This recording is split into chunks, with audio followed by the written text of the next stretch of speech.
live, we're going to talk all about how to assert your authority and assert your leadership without being in that dreaded B word, bossy. So this is going to be for you. If you're the type of woman that is in leadership and maybe you're finding yourself in a power struggle with a team member, right? One that is kind of keeps pushing and asking for more information or isn't happy with the decision that you've made and thinks that you owe them an explanation or that you should have considered them or took them into consideration before you handed out an assignment, for example. So let's talk about today what you can do to assert your leadership without being bossy. Now, if this is the first time you're joining, welcome. I'm Kim Reimakers from the LeadHERship Edge Academy.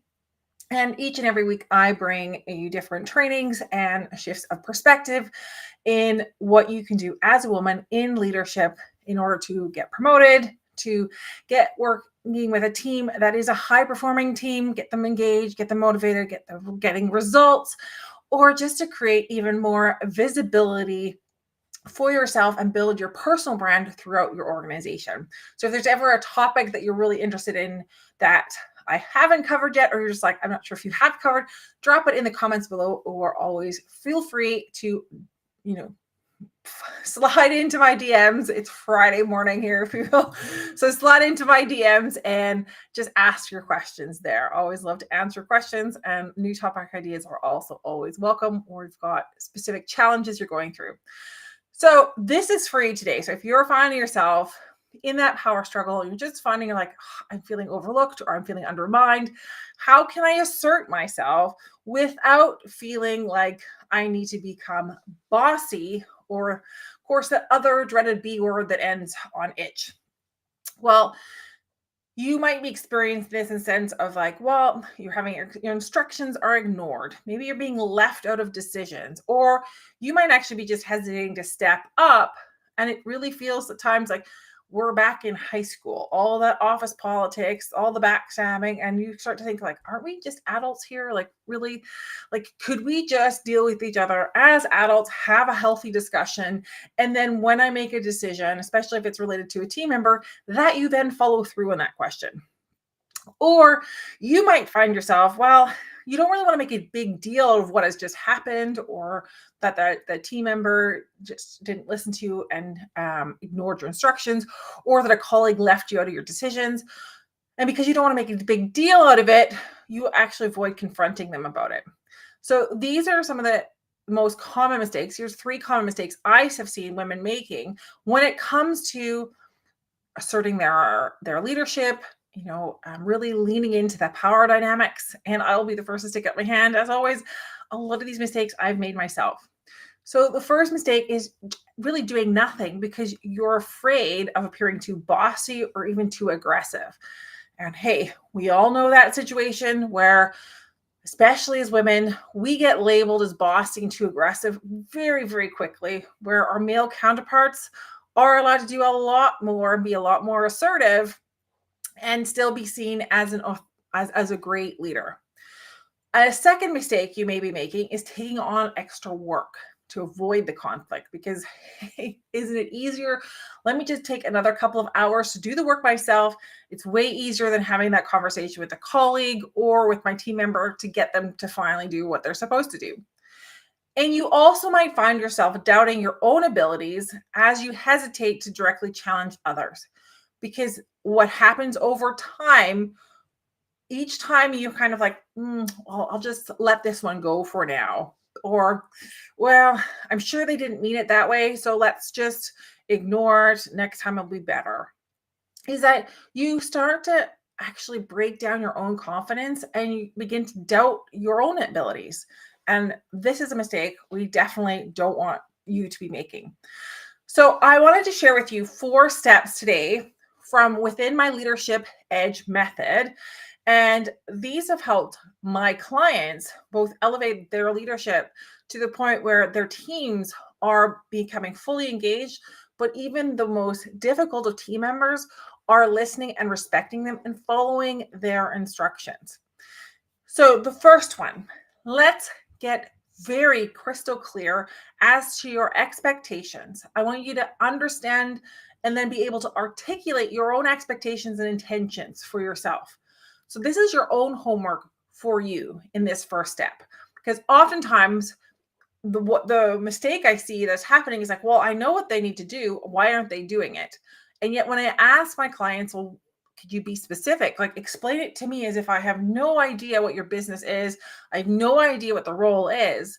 And then, well, like should just be like, it's common knowledge. Right. Well, if you can't explain it, and let's put it in very simple terms, if you can't explain your expectations and what you want of your team member or your colleague to your grandmother, then it's likely not clear. It's not clear for you, but it's also not clear for your team member, your colleague, or the other individual that you need to speak to. So get clear on your expectations and intentions. It's like having a map of all kinds of directions that you want to go in, but you don't know where the destination is, right? If I was to say, I'm going to travel from New York to LA, okay, that gives me much more direction.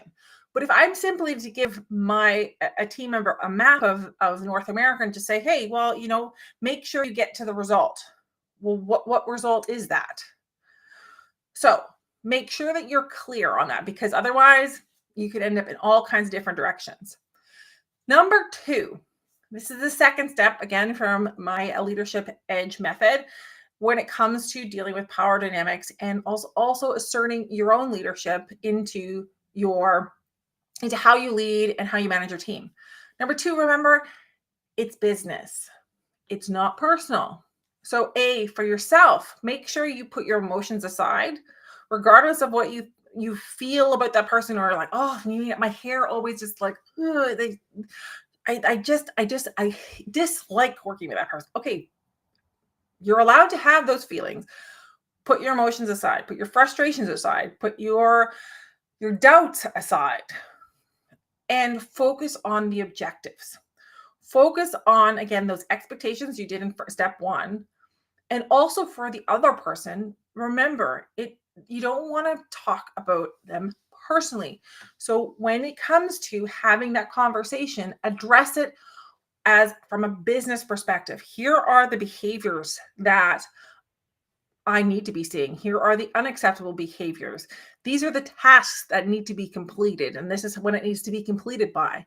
Notice none of those 4 points that I've just raised have anything to do with, like, I think you're lazy, or I just don't think you're committed to this job. None of that is relevant. None of that is relevant. What is relevant is make sure you put aside your emotions, and also, because this can happen in a conversation, right? And we all have this experience. Well, you might be very able to say, okay, I've got my expectations. I know my intention. I am very clear. Or I'm going to put my emotions aside. But when somebody else, because this is the next problem that might come up for you, is like, oh my God, I was able to do all that. And yet my colleague, my team member, the other person I was speaking to really brought in a lot of emotion. And they were coming purely from emotion. Now, here's the thing. When someone is in a very high emotional state and you're coming in a very logical, like in a business state, it gets very hard to have a matched conversation, right? So what I encourage you to do is at least acknowledge what you're seeing. I see that you're frustrated. I can appreciate your frustration, right? Because at least it gives them an acknowledgement. And I want you to keep pivoting back. So I'll give you an extra little tool that I have within my LeadHERship Edge method. And this is what I call fact versus fiction. So even in that conversation, in order to drive home the point and to keep it in business, continue to look for what is the fact or what is the fiction. And what I mean by that is the emotions that they bring up, like, oh, it's a lot of a frustration. Okay, well, what is causing that frustration? Where is this frustration coming from? And I want you to take the time, and I want you to just kind of bring that person back onto the business aspects of the conversation that you're having. All right. So that is step 2. So I've also given you a little bit of extra there, especially when it comes to dealing with the other person. if they're in a highly emotional state, to bring them more onto the level where you can really talk about objectives, you can talk about expectations, and again, keep it very business focused, not on the person in terms of talking about their personality or attacking them personally. Number 3, simplicity is the key. So you want to be as concise as you can. You want to avoid over-explaining. Here's the thing about over-explaining. Think of it as you're growing a garden, right? And you want to add a little bit of fertilizer into the garden. And you want to add just enough for the flowers to start growing. Now, in a conversation, that's what I mean with you want to be concise. You want to give them enough information, insight, context, like outcomes, whatever it is, right? In order to get to make your expectations and the objectives very clear for the other person. However, when you start to over-explain, oftentimes it really confuses and muddies the water. You're giving even more information or too much. It creates an information overload for the other person. It also creates opportunities for them to go, oh, but that's not right. Oh, that's not right. And they can pick holes in what you're sharing and your objectives and your decision you're sharing based off of everything you've given. And most often that over-explaining has to do with yourself wanting to be defending your decision or defending why you're taking this action. So if that explanation tips into that it's more about you validating yourself, defending yourself, you've gone too far. So when it comes similar, think about that garden. Only so much fertilizer is needed in order to have the plants grow and the flowers bloom healthily. If you over-fertilize that, it doesn't work. More fertilizer doesn't necessarily mean that those flowers and those plants are going to bloom more or even better. It is actually going to hurt. Most often it'll hurt the plants because you've given them too much and they can't function with that. Same with over-explanation. You want to keep it simple. You want to keep it concise. You want to be direct. And again, avoid over-explaining, and the way to filter that for yourself is to really ask yourself, is this absolutely necessary information, insight, a context that they need to hear and they need to receive in order to do what I'm asking of them? Or is this about me defending myself? Is this about me validating that I'm making the right choice and the right call here? So that's step 3. Step 4, ensure accountability. So you want to not just have this conversation, and trust me, it can take a lot of like, oh, I've built myself up to have this conversation and I'm so proud that I did the conversation. And then you forget that last step of actually following up and holding your ground. So what does that look like? That looks like you've set out, for example, if you set out certain objectives that they need to meet in order to show that they're performing well in their role. Okay, accountability looks like I need you to have that completed by this and this date. This is how we're following up. And you can choose whether or not in the beginning, especially in the first time, whether you share what consequences happen if it's not completed on time. That'll leave up to your own discretion, especially in a first conversation. Usually I leave that behind. I just think, let's just at least see how this first conversation has gone. And I want to make sure I'm going to follow up. So I want that report, for example, I want that done by next Friday. I will follow up with you on Friday or even next week just to see how things are going. And I will follow up again on Friday to receive that report from you, or earlier if I receive it from you. Now, if there's some push, oh my God, I can never make that. That's not going to happen. Of course, there's not going to be there. This is a type of boundary, right? You're asking them to do something or you're telling them what they need to do.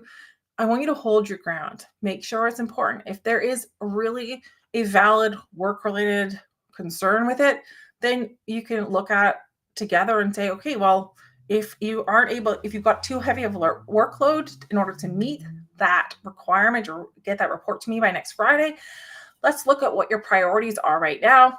And I can help you decide what can be scrapped and what needs to be continued.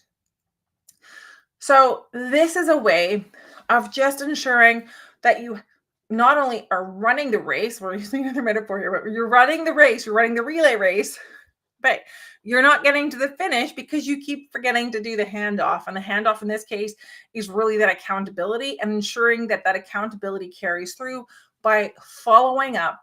And should they not do as you have indicated or what you laid out in this conversation, then you need to have a follow-up in terms of also what is then the consequence? What then becomes the next step there? And consequences do not always need to be negative consequences, but it could also be looking at like, okay, what happened in this situation that you weren't able to deliver the report to me on Friday? Was it a lack of resources? Was it did you overextend yourself? And this could also go back, circling back to the very beginning. Even then, the expectations weren't clear enough. All right, so we go back into a loop and work our way through. So when it comes to looking at how you can assert your leadership without having to be bossy, I'm going to go through these steps again, right? Here are your 4 steps. 1, you want to get very clear as to your expectations and your intention of that conversation. What do you want to have out of this? Because you're going to you can't continue avoiding that conversation. You need to have that conversation with either that individual, your team member, or a colleague.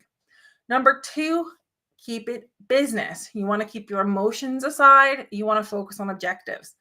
Number 3, simplicity is key here. So you want to be concise, avoid over-explaining. And number 4, the 4th step in this process is ensure accountability. Follow up and hold your ground.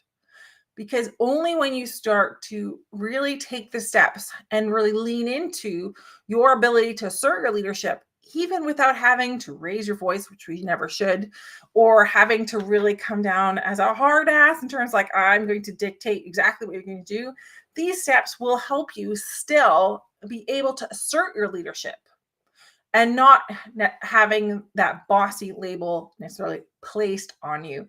And what you will also see, and what clients have seen by putting in place this really simple 4-step and really easy 4-step framework, is that they get to start seeing team members who start to flourish, who have the direction that they need to, or that have decided that, oh my goodness, the time that I can just kind of free float and do my own thing has come to an end. I really need to pick up the pace and I need to work and do my role. And what you find is that after a month or quarter is that you've created a highly engaged, high-performing team.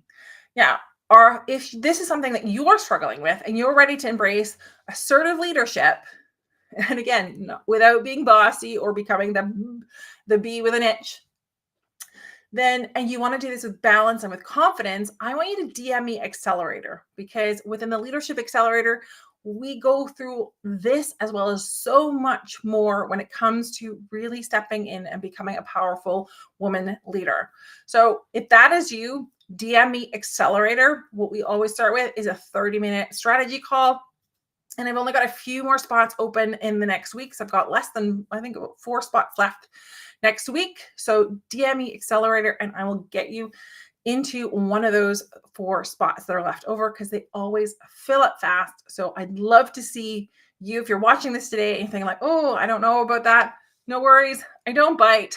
So come in, DM me Accelerator, and let's have a conversation, because in these 30 minutes, it is just mind-blowing the difference that it can make. I've had people come onto this call and just absolutely blown away and apply for a next level leadership position, even executive positions, and then go on and actually get them and get promoted, which is absolutely fabulous and fantastic. So if for you, or you're feeling undermined and it's time for you to assert your leadership without being bossy, and you found today helpful, and you want to go in and go deeper into how do you apply this for yourself, then again, DM me the word Accelerator and let's have a conversation. Thank you so much for listening, and I will see you.